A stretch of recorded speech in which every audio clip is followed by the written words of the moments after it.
You have the first question says explain the difference between income per head measured at market exchange rate and when it is measured at the PPP. Yeah.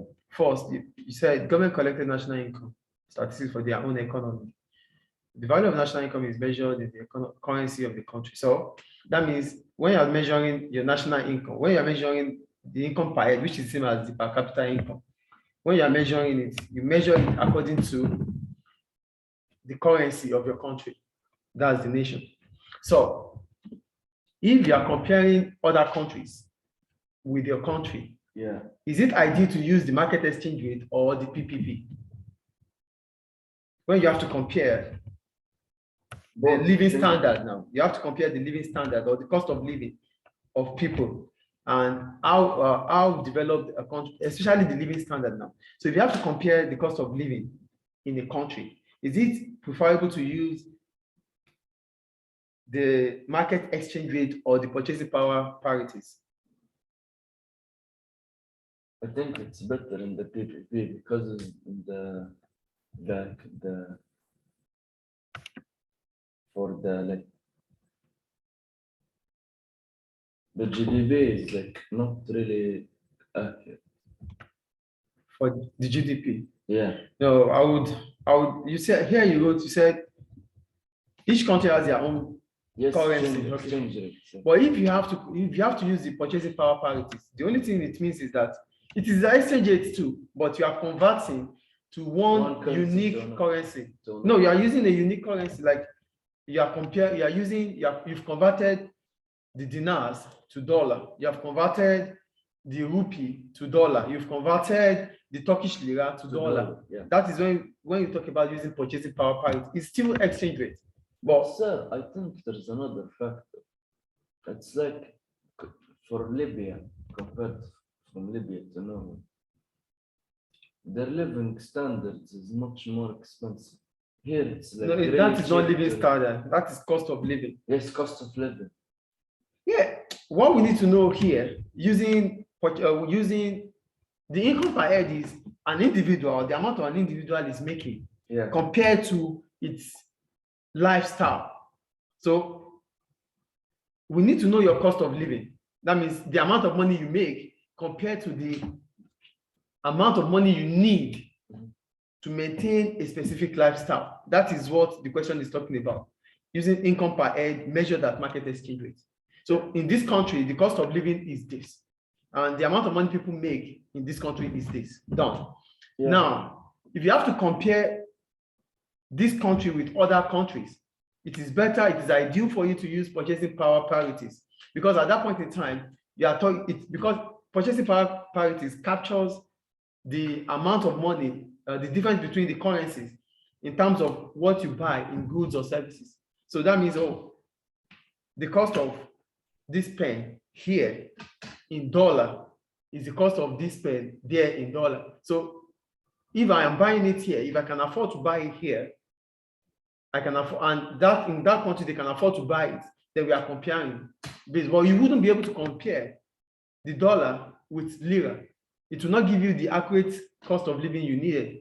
Yeah. That is what we're talking about. So using the market exchange rate, you are using your currency. Yes, I get. But if you are using the purchasing power parities, you've converted the currency into the same dollar, which is used here. PPP, it means like the cost of living differences between countries have been adjusted like for. So based on this graph now, what is this telling you? It's telling you that when you use the PPP, you'll be able to understand the gap between each countries. Yeah. Okay. But when you use, look at USA now. USA has, using the market exchange rate and the PPP, they are having the same thing. Yeah. But when you compare USA, similar. Yeah, because the USA dual currencies. Dollar. That is why there's no need for. There's no need for exchange. That's why you have it the same. Yes. But when you compare USA, compare US also with Norway now. When you compare USA with Norway, look at the gap between USA and Norway here. Yes, it's much more great.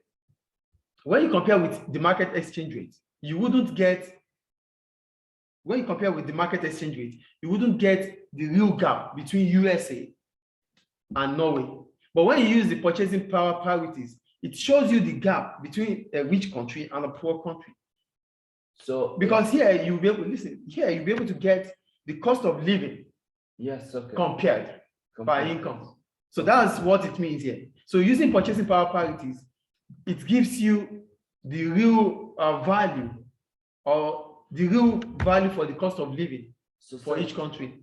okay, what shows like the real gap, the market exchange rate? No, the purchasing power parities, because in purchasing power parities, you've converted to dollar. So all the countries here, we've converted their currency to the dollar. Okay, yeah. So it shows us the gap between the rich and the poor countries. And one thing about purchasing power parities, it reduces the gap between the rich countries and the poor countries, compared to using the market exchange rate. When you use the market exchange rate, it reduces the market exchange rate undervalues the currency, the value of the currency of a local. The market exchange rate undervalues the value of a local currency. Yeah. So that is why it's not an ideal way to calculate or to measure the cost of living. That is what the question is talking about. You have to understand why we have to use purchasing power parities instead of using market exchange rate. When you use market exchange rate, they are still talking about the local currency. Yeah, I get that. And you know, all the currencies in this world are has a lower value to that of dollar. So to know the living standard of countries, it has to be converted. Especially when you're talking about the cost of living, because someone having $2 in Sri Lanka or in Bangladesh might live a better life, might be able to sustain with $2, might be able to sustain than someone having $2 in Libya. Yeah. So do you get it? And like someone having $2 in America, $2 in America might not even buy nothing compared to $2 in Bangladesh. Or in Libya. No, I'm talking about Bangladesh now. So for you to be able to understand how it works, when you use the ability to buy based on your income in America, the ability to buy based on your income in Bangladesh, the ability to buy based on your income in Nigeria, that is what we check. We need to check. So if the cost of the bottled water is $1 here, and it is $1 over there, and someone there can afford it, someone here can afford it, then that is what we are talking about, that it is easier to compare. And you'll be able to know if someone in Bangladesh cannot afford to buy a bottled water in dollar. Yeah. But you wouldn't know if you are using the local currency, because local currency, it might be half a dollar. Do you understand? So what can an individual buy with $2 in Bangladesh? What can an individual living in America buy with $2? That is what we mean by purchasing power parity. Not the value of $1 in America, the value of $1 in Bangladesh to the value of dollar in Nigeria. That is market exchange rate. It doesn't tell us the cost of living and the living standard. It does not. It only tells us the value of the currency. And when you measure with the market exchange rate, the only thing you get is the value, which means a lesser value. But when you measure with purchasing power parities, what can an individual in America, in Nigeria, buy with $2? What can an individual in Bangladesh buy with $2? That is when you want to compare the living standard or the cost of living in the country. Yeah. So logically, in some way, you need to use the purchasing power parities when you have to compare the cost of living in a country. Because when you use the market exchange rate, it devalues the value of the local currency.